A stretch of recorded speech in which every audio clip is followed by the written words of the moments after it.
আরে দেখতেছো না আমি একটা ইম্পর্টেন্ট মিটিংয়ে আছি। সুজয়, তোমার মাথায় কি একটুও সেন্স নাই? তুমি ওনাকে ভিতরে ঢুকতে দিয়েছো? ম্যাম, উনি জোর করে আপনার রুমে ঢুকে পড়েছে। ম্যাম সাহেব, আমি আপনার এখানে ঝামেলা করতে আসিনি।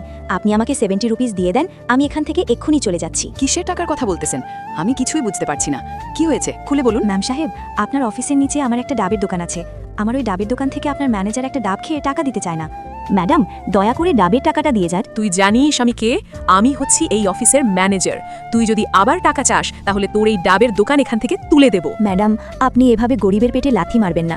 এই সামান্য ডাব বিক্রি করে আমি সামান্য কিছু টাকা ইনকাম করি। তোকে বললাম না আমি তোকে 1 টাকাও দিতে পারবো না। উনি আমার থেকে এভাবে টাকাটা মেরে দিয়ে অফিসে এসেছে, এই জন্য আমি এখানে আসছি। তুমি বলতে পারবে উনি দেখতে কিরকম ছিল? ম্যাম সাহেব, উনি দেখতে ডাইনির মতো ছিল, আর ওনার চুলগুলো এলোমেলো ছিল।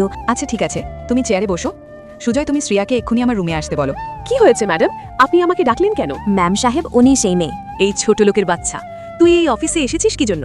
এক্ষুনি বেরিয়ে যা। ওনাকে আমি ডেকেছি, এরপর শ্রিয়ার সাথে রাধিকা যা করলো তা দেখলে তোমরা সকলে অবাক হয়ে যাবে। আল্লাহর এই সুন্দর নামটি দেখে যে ভিডিওতে লাইক করে চ্যানেলটি সাবস্ক্রাইব করে দিবে। হে আল্লাহ, তুমি তাদেরকে হজ করা তৌফিক দান করো। শ্রেয়া, তোমার জন্য আমার কোম্পানির বদনাম হচ্ছে। তোমার কি মাথায় এটুকু জ্ঞান নাই যে তুমি একটা ডাবওয়ালা গরিব মানুষের টাকা মেরে দিচ্ছ?